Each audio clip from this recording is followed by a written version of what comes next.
know how it is with kids. When they really like Dad and they think he's really spiritual, they'll imitate him, right? Well, 4 o'clock in the morning, I'm into church, and I'm going to call down the fire from heaven, because that's what you do when you're a preacher, right? So I'd be pacing up and down. That was my thing. I could never sit still and pray. And let me back up a little bit farther. Let me tell you why I always paced. Because when you're in seminary, we were required to pray. In fact, you punched in. You had to punch in, so you were registered. But you punched in every morning, and prayer time was part of the punch-in time, and you were required to pray for the first hour. Well, if you know anything about Bible college students, we're all working full-time, so we're all studying full-time, so good and well, when you come into prayer, it's just one more place to sleep, right? Well, That's not very nice. the pastor of the Bible college was smart. We were all filled with the Holy Ghost. We all spoke with other tongues. So he knew most of us that were kneeling were resting quietly with the Lord, So I remember, on the button at 7, I believe it was either 6 or 7 o'clock in the morning, the pastor of the Bible college, the president of the Bible college had come in, and at the top of his lungs, he started praying in tongues. And the only reason he did that was to wake everybody up. He wasn't trying to prove how spiritual he was. So we'd all wake up, and of course the volume of prayer would go up as soon as the pastor of the Bible college would come in. So and he would be. What was nice about the guy? He didn't spiritualize everything so real heavy. He said, "Look, when I was a student, you know what I did? I stood next to the open windows, and I never kneeled because every time I'd kneel, I'd go to sleep. So I learned to pray next to the cool breeze of the window with my arms up and my eyes open so I wouldn't go to sleep. So I retained that practice. There's nothing spiritual about it. It was just a practical way of me praying. And by pacing, it got my blood pumping.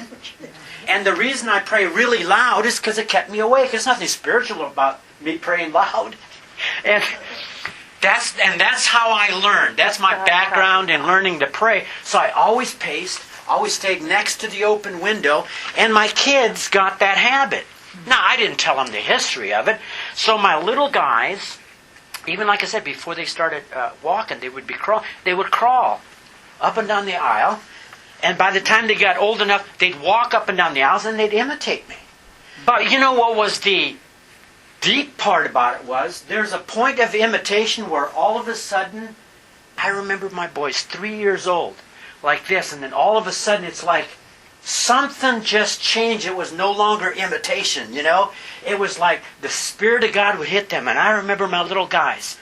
There's all these rows of pews. There's 2 rows of pews in the center line.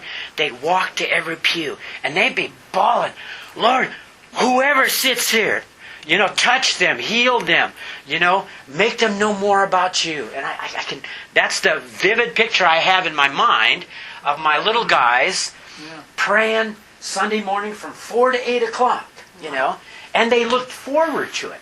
It wasn't a chore because Daddy did it. They did it because God eventually touched them as they were imitating. It became real to them. And that's one of the things. I don't know why I'm on this subject, but let's stay on this subject. Let's stay on this subject for a second.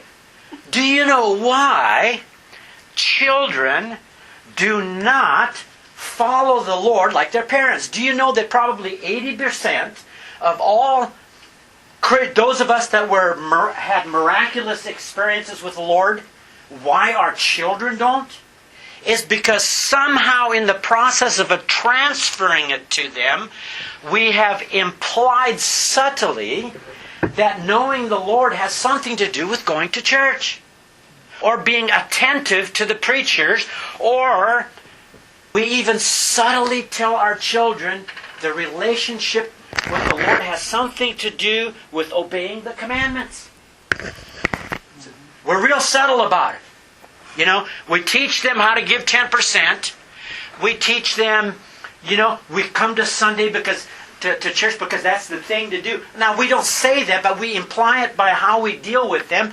But I find what we don't do is take my son into my personal prayer closet and say, "Hey, You want to feel something, man? You want to feel the real deal that I have with God? Come on in. Come into my prayer closet. That was the difference. The thing that made the difference in the lives of my children, because I took them with me when I had these moments with God. And it rubbed off on them. And I really think, when the Psalms, when it says, teach a child the way they should go, I think that's how we show them. Hey, let me take you into the closet, man. You gotta feel this, man. This is a real deal.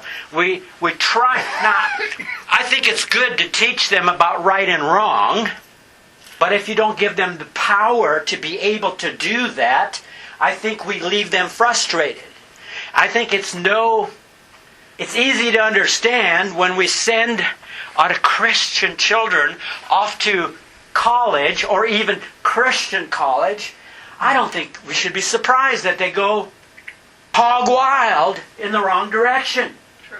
If we so cover them with what to do and what not to do, and we don't give them the power and grace of God to be able to fulfill that, of course they're going to get frustrated. Because that's just the way it is. But if we give them the power of the cross of Christ and that relationship based upon the grace of God, man, they could weather any storm. Weather any storm.